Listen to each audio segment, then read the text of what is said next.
G'day, Alex here, owner of High Performance Father, and touching base with an amazing video I want to share with you from the inside. We did a phenomenal event. I'm wearing the shirt. On the back it says Kosci 2.0. It was a life-changing event for 32 men and myself. I want to share with you some of the insights in this exclusive coaching video on our Inner Circle program, our High Performance Father coaching program. Some of the shares and stories that these men went through, some of the breakdowns which led to the breakthroughs across what was a phenomenal 4-day event. So sit back, make sure you get some pen and paper. We'll get a pen and paper out to make some notes. There are some amazing gold nuggets in there from these men, not just from me, from these men, and key takeaways that you can apply to your life so you can win in 2022 and get on the front foot moving forward the way that you want to on your terms. Make sure you have no distractions. Give yourself the time. This is your time. This is your time to take some time and space out for yourself. Watch and listen to the words of these men off the back of a phenomenal event where they were symbolically and physically at the highest point of the country, what they have to say, their shares, and apply this to your life right away.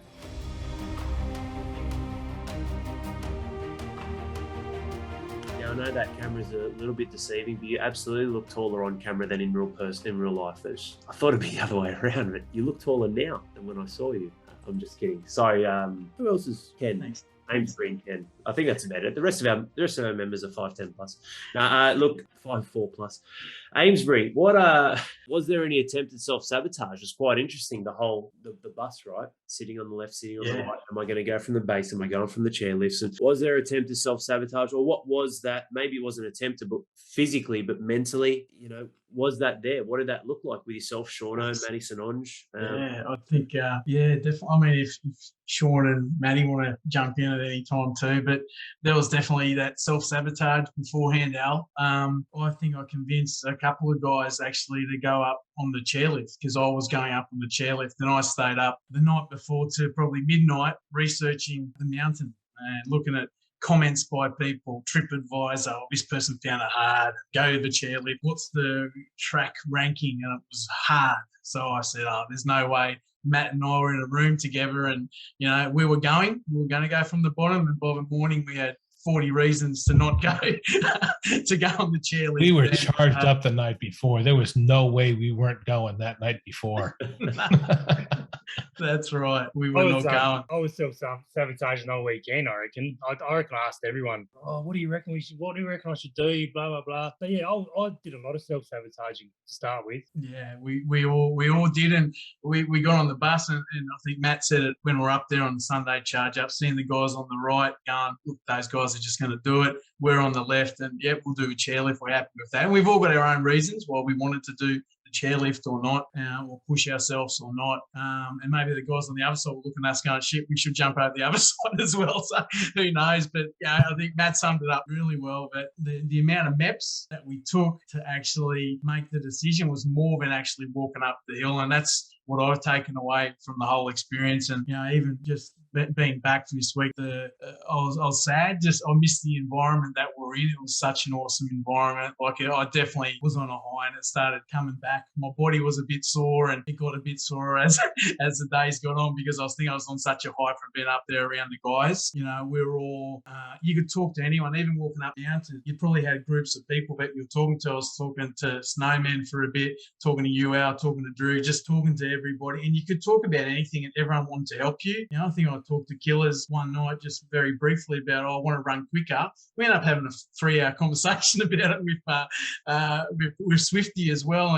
And someone else came in and we're all talking about how to run quicker. Everyone wanted to help each other out, which was awesome. But the big learning for me, I think, and Matty and Sean, once we make a decision, and I've taken it, make a hard decision. Once you take the steps towards it, you're already on the way. We thought we could walk back to the chairlift if we were feeling hurt, but once we were kind of 20% up, we knew we were going to keep on pushing ourselves and get up there, And so that I've really taken that away. And a few things that I even talked, and just meeting everyone too. Look, I felt really comfy. I gave Killers a quick call today, just seeing him in the red, just going well done and having a bit of a chat. And that I'm running today, and I'm going, or yesterday, and I'm going, come on, you can go harder. You've made on top of now, Kosci. It's that feeling of accomplishment that I've got now. That in the back of my head, I'm just going, no, you can do it. Push yourself more, mate. Oh, mate, that's awesome. Yeah, great share, Ames. And I was going to ask another question, but I guess what you you shared was pivotal for me to go to Matty Sononge and talk about this decision, right? Regret, decision, result. We spoke about this, Matty, and I've written this down too, but that was an interesting one, wasn't it? Do people regret the decision or the result? I don't understand the question entirely, but Well, that's the whole theme for last weekend.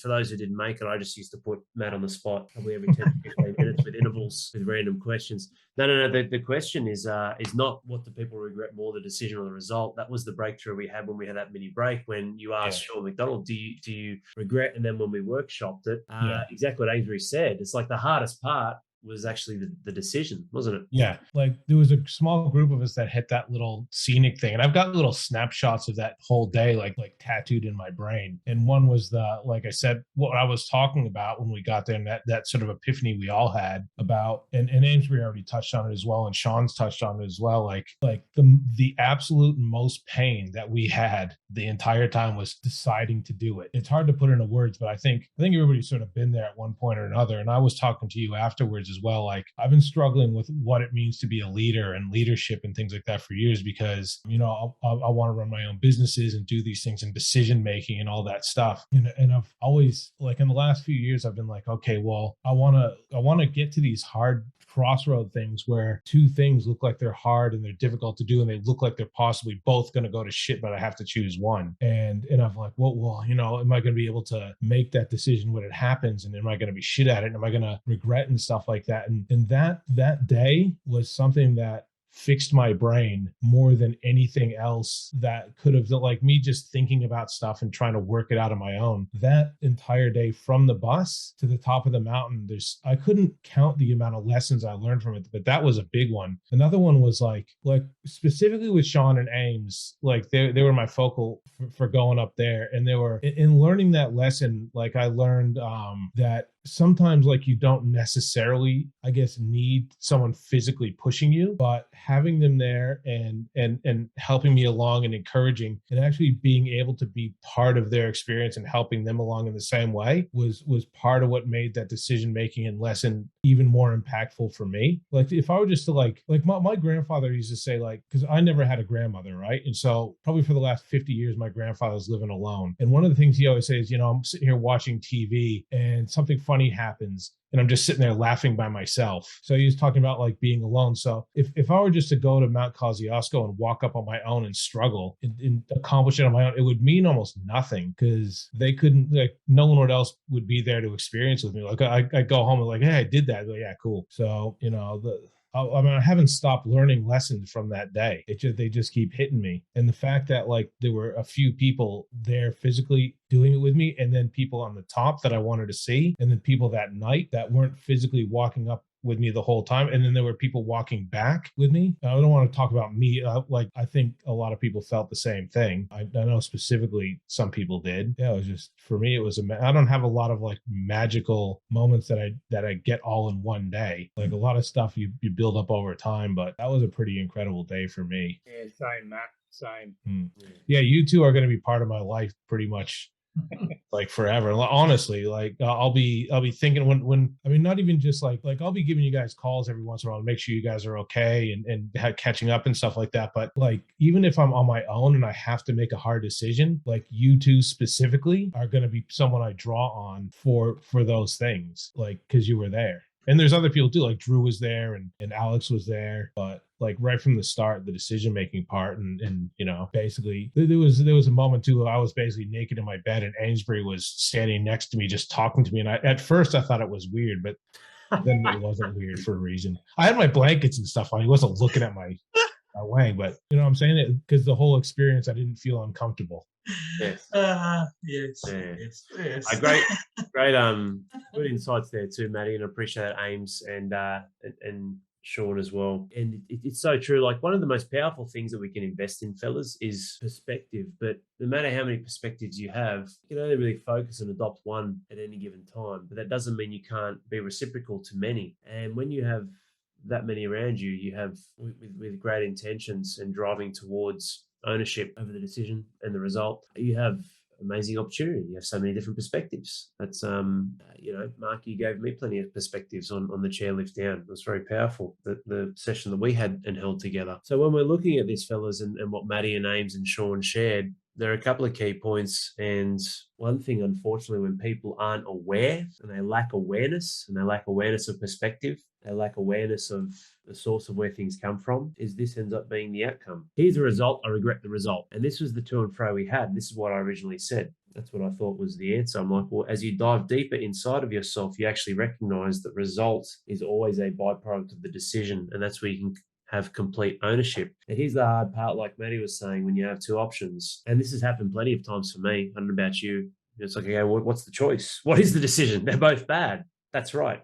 So you pick one, and then in that one, you navigate through your journey to find where you can break away and start to build and move up again, because the opportunity will come again, because you guys will face this. I'm very optimistic and positive in my approach, but essentially that's because I'm so driven towards actions and the volume of perspectives that we can have. There is no solution. There is no alternative but the solution. And the solution is success. The solution is finding the way. The solution is breaking through. So I have these as well, picking the worst. Sometimes I don't know which one is worse.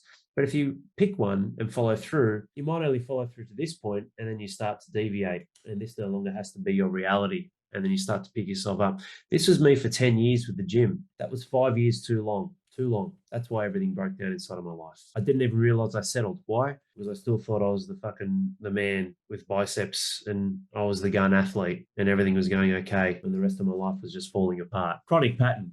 I was achieving in one circle, no others. Most people, that's business, not their body. It's business, it's work, it's service. It's not self. And those who go all in just on family, they're limited both ways, because if your health is suffering, then your family doesn't get the best. And if you're not developing value in the world, especially in a world, regardless of what you perceive as being wealthy, there is a monetary value and alignment with the skill sets you develop through work, business or owner or not, that can transfer to yourself and to your family. All three of them. That's why it's one of the greatest things that we, not me, have ever created, the circles of significance. Because when you follow that to the T, you can't be biased. There's no, it's almost, if that's your law and you adopt these laws into yourself, how can you fuck yourself up?